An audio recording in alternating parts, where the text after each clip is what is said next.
안녕하세요. 인생고개입니다. 나이가 들고 가진 돈이 없으니까 난 여태까지 뭐하고 살았나 하는 그런 후회가 많이 든다는 친구의 말에 다른 친구들이 동시에 돈 없으면 거지다 거지. 우리가 이렇게 후회를 할 때는 경제적으로는 인정하기 싫지만 현실은 거지가 된 거다. 거지가 따로 있는 것이 아니고 우리가 현실판 거지라는 말을 하고 까르르 웃고 인생이 고달프고 서글프다라고 한숨을 몰아쉽니다. 제가 알고 있는 한 분은 65살까지 직장 생활을 했거든요. 그리고 또 집에 계신 사모님께서 워낙에 바깥에 가서 일 안 하신다고 잔소리를 해서 또 70까지는 아파트 경비원으로 일을 했지만 70이 넘으니까 경비원 또 나이가 많다고 안 쓴다고 그래요. 뾰족한 수가 어디 있어요? 그래 집에 놀아야죠. 매일같이 집에 있으니까 하루같이 부부싸움만 자꾸 하더라는 얘기입니다. 젊은 시절에는 돈 벌어서 자식 공부시키고 결혼시키고 먹고 산다고 바빴는데 퇴직하고 나니까 또 자식들이 집 산다고 손을 내미네요. 그래서 좀 보태주고 나니까 빈털터리가 되었다고 합니다. 노후 준비라는 그런 말은 남의 집 얘기인 줄 알았대요. 내 얘기가 아닌 줄 알았답니다. 수입이라고는 달랑 노인연금밖에 없는데 요즘 자식들 부모 생활비 주나요? 받아갈 때는 온갖 아양들 총동원 하다가도 받았으면 끝인 거죠. 그래서 요즘은 생활비가 조금 부족해서 자식들한테 얘기하니까 노인연금도 나오고 나이 들어서 돈 쓸 데도 없는데 무슨 돈이 필요하냐고 하더랍니다. 부모 스스로 자식들에게 가진 재산 다 줬으니까 누구를 원망하겠습니까? 이제 노후 생활은 말로도 표현 못할 만큼 비참하게 살아야죠. 우리나라 노인 부부 월 평균 최소 생활비는 210만 원 정도라고 합니다. 210만 원이라고 얘기하면 그만큼 또 필요 없다라고 하시는 분들도 있고요. 그 돈으로 어떻게 살아라고 이렇게 말씀하시는 분들도 있습니다. 아무것도 하지 않고 정말 밥만 먹고 살아란 말이야? 이렇게 말씀하시는 분도 정말 있습니다. 나이가 들수록 식탁 위에 약봉지는 계속 늘어나고요. 노인연금 대부분은 병원비도 모자란다라고 말을 합니다. 천년만년 살 줄 알았죠? 천년만년 젊을 줄 알았죠. 그래서 젊을 때는 나이가 들면 어떻게 살까 하는 생각도 못하고 우리가 마음대로 살아왔잖아요. 그 대가라 생각하고 사는 수밖에 별다른 방법이 없습니다. 친척 중에 결혼할 때부터 세대 때부터 정말 지독하게 절약을 하는 사람이 있었어요. 나머지 파출부부터 시작해서 병원 청소, 시장에 가서 노점의 양말 장사까지 정말 억척같이 살더라고요. 조카들이 과자가 먹고 싶다고 말을 하면 누룽지 만들어서 거기다 설탕을 솔솔솔 뿌려주고 식당에 일을 할 때는 언제나 남은 음식 사가지고 와서 식구들을 먹이고 했습니다. 돈이 주머니에 들어가면 절대 나오지 않아요.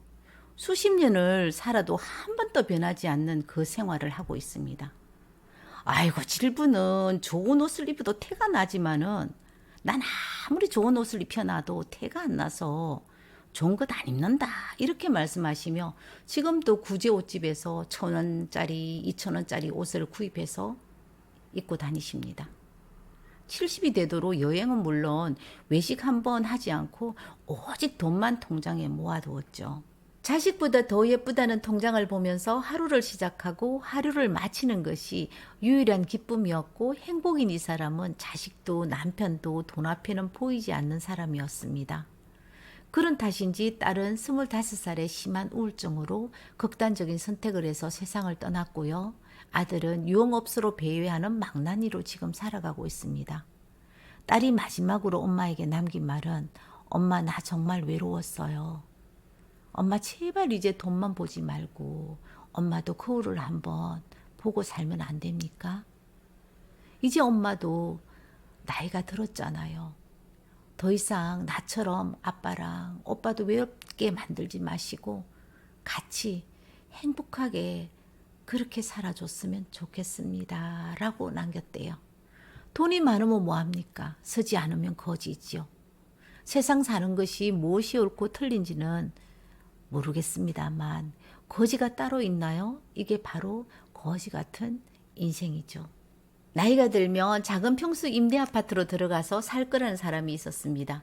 넉넉하게 노후 준비도 못했으니까 달랑 집 한 채 있으니까 이걸 처분하고 임대 아파트에 입주해서 최소한 생활비로 살겠다고 했습니다.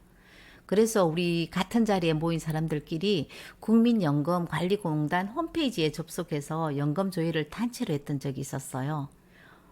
정말 열심히 적지 않는 연금을 불입했으니까 약간의 기대감을 가지고 확인을 했어요.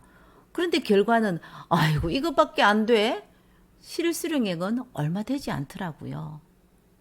나이는 들어가는데 수입은 점점 줄어들고 고정 지출은 줄지도 않고 계속 늘어나기만 하는 현실이 힘들어요. 물가는 하늘 높이 올라가는데 경기는 안 좋아서 수입은 반토막이 났지요.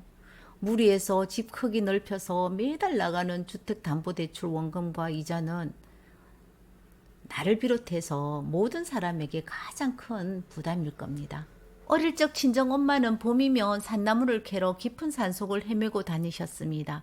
작은 체구의 산나물을 머리에 이고 등에 지고 사람이 보이지 않을 만큼 욕심을 부리면서 일을 죽으라고 했습니다. 나무를 밤새 다듬고 삶고 말리는 과정을 거쳐서 대보름이나 명절 때 장날에 팔았습니다. 그렇게 번 돈으로 자식들 공부시킨 대단한 엄마였거든요. 하지만 그보다 더 대단한 것은 없는 돈이었지만 돈 관리하는 방법이었습니다. 돈을 절대 한꺼번에 모아두지 않았어요. 이불 속에도 넣고 장롱 위에도 넣고 보따리 속에도 넣고 장독가 빈단지에도 넣고 양말 속에도 넣고 이렇게 분리해 두었거든요. 돈을 한 곳에 두면 돈이 많아 보여서 잃어버릴까 봐 겁도 나고 쓰고 싶은 마음이 생긴다고 너도 어른이 되면 돈은 나누어서 가지고 있으라고 했던 기억이 납니다. 저희 집은 첩첩산중에 있는 탓으로 주변에는 은행 같은 건 없었어요. 그런 탓으로 온 집안을 통장으로 만들어 두고 여러 곳으로 분산을 해서 보관을 했던 겁니다. 그 중에서도 마당 뒤주에 있는 가마니 속에는 작은 돈을 놓을 때마다 이거는 쓰면 안 된다라고 말씀을 하셨어요. 엄마 아빠가 늙으면 자식에게 손 벌리지 않게 살 수 있는 종잣돈이라고 했거든요. 작게나마 엄마 방식대로 노후 자금을 모으고 있었답니다. 자식 학비며 또 집에 급하게 돈이 필요할 때는 어김없이 꺼집어내서 서는 관계로 채워지는 날보다 비어 있을 때가 더 많은 노후 자금 가만이었지만요. 이것 봐라.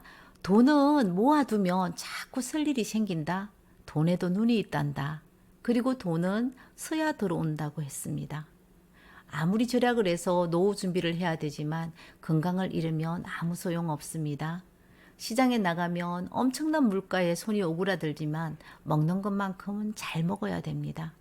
물가 비싸다고 먹을 것 줄이고 전기세, 가스비 비싸다고 춥고 덥고 참으면서 살지 말아야 합니다. 며칠 전에 병원 가서 피 검사하고 초음파했는데 병원비가 28만 원이 나왔습니다. 병원 갈 때마다 생각하고 후회하는 것은 세상에는 아픈 사람이 정말 많고 그 사람 중에 내가 속해 있다는 사실이 무섭고 건강할 때 관리하지 않은 것을 후회하는 것이었습니다. 그리고 보면 참 추억이 많은 것 같아요. 우리 엄마가 한때는 이런 노래를 불렀던 적이 있어요. 노세 노세 젊어서 놀아. 이 노래를 부를 때는 왜 저 노래를 부르실까 생각을 했는데 요즘 생각을 해보니까 건강을 잃기 전에 다리에 힘이 있을 때 움직일 수 있을 때 많이 놀고 여행도 많이 다니라는 것을 저는 추천해 주고 싶어요. 엄마가 골다공증으로 해서 이렇게 움직일 수 없으니까 어떤 땐 저 노래를 부르더라고요. 노세 노세 젊어서 놀아. 이 노래를 다음에 가지 뭐 하고 미루고 살 때는 언제든지 마음만 먹으면 갈 수 있을 거라 생각을 했습니다. 하지만 놀 수 있는 시기도 있다는 것을 나이가 들면서 알게 되었죠. 건강은 건강할 때 지켜야 되고요. 돈도 벌었으면 자신을 위해서도 써야 돼요. 그리고 아프지 말아야죠. 나이가 들면서 지출이 제일 많은 것이 의료비라는 것을 요즘 절실하게 느끼고 살아갑니다. 사무실에 자주 오시는 분 중에 부모가 자식에게 어디까지 무조건적으로 해야 하는지 저에게 주입을 시키는 사람이 있습니다. 이 부분에 대해서는 저하고 생각이 많이 다른 부분이라서 저는 이분이 말씀을 하시면 그냥 시큰둥하게 듣기만 해요.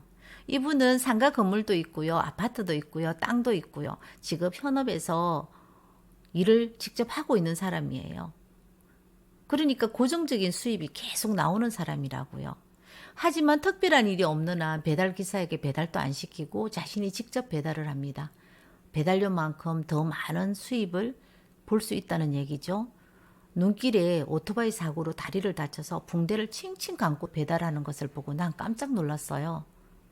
아니 그 정도 되면 배달 기사를 써야지 왜 직접 배달을 하느냐고 했더니 조금이라도 더 벌어서 자식들 편하게 살 수 있도록 만들어주고 싶다는 얘기였습니다. 지금 있는 재산만 내도 차고 넘치는데 정말 미쳤다. 자식에게 물려주려고 그런 아픈 다리 끌고 배달하고 다닌다고요? 사장님 지금 거울 한번 보세요. 지금 사장님 입고 계신 옷 한번 보세요.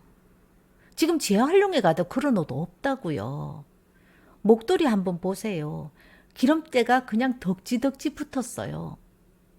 그렇게 벌어서 자식들 편하게 살 수 있도록 돈 물려주려고 일을 한다고요? 이거 미치지 않고는 있을 수 없는 일이야. 어떻게 자식 행복을 위해서 내 자신의 삶을 포기하느냐고요. 이 동네 사람들 사장님 보고 뭐라는 줄 아세요? 거지도 저런 거지 없다고 합니다. 세상에는 돈 없는 거지도 많지만 돈 많은 거지도 많다는 사실을 알고 계십니까? 부모들이 난 너희들을 위해 열심히 일하고 살았다고 말하면 자식들이 우리 엄마 아버지는 우리들을 위해서 평생 고생했다 말해주는 자식이 몇이나 있을 것 같아요. 혼자 큰 줄 압니다. 다른 부모들도 다 이렇게 자식들에게 해주면서 산다고 잔소리하지 말라고 해요. 돈 노래 부르고 살아도 돈 관리 못하면 늙어서 거지 됩니다. 풍요롭지 못해도 약간의 여유로운 인생을 즐길 수 있도록 오늘도 적극적인 우리 삶을 한번 살아보기로 합시다. 감사합니다.